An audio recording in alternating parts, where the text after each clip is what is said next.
Vous avez collaboré à un ouvrage dans lequel vous abordez pas, si ma mémoire est bonne, l'organisation interne des structures syndicales. Ça semble, de par vos propos, être une chose fort préoccupante. Bien, moi, je pense qu'il y a un tabou au sein des organisations syndicales. C'est la façon dont les organisations syndicales gèrent leurs affaires courantes. Le taux d'épuisement professionnel dans les organisations syndicales est très grand.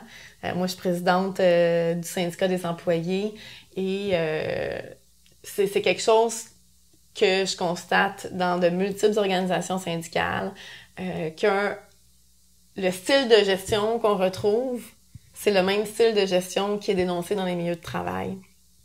C'est une gestion qui est très pyramidale, c'est une gestion qui est très hiérarchique.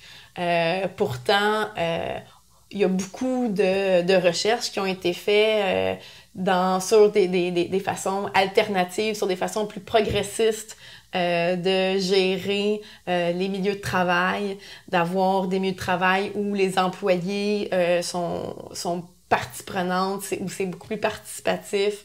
Donc, je pense qu'il y a une réflexion à faire de ce côté-là. Évidemment, en fait, c'est ça, c'est que je pense que les organisations syndicales reproduisent les styles de gestion qu'ils ont connus dans leurs usines, dans leur milieu de travail, et ça...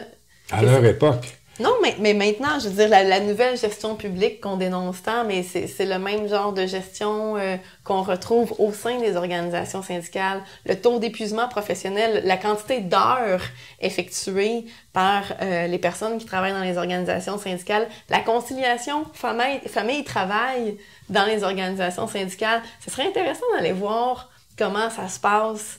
On demande, je veux dire, une des revendications des organisations syndicales, exemple, c'est on parle de parité, on parle de la place des femmes dans la sphère publique, dans la sphère politique, on s'indigne lorsqu'un cabinet des ministres n'est pas paritaire. C'est quoi la place des femmes dans nos organisations syndicales?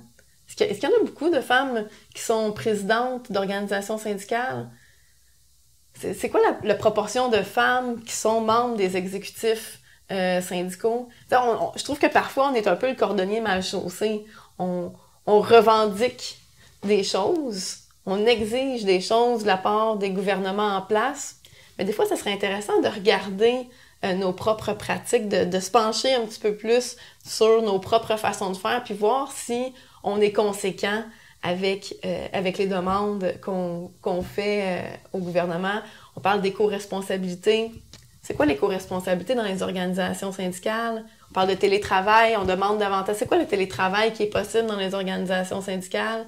Tu sais, je pense qu'il y a une réflexion à faire de ce côté-là, puis une espèce d'intégrité politique et morale qui pourrait être améliorée pour être conséquent avec nos positions politiques, avec nos positions sociales.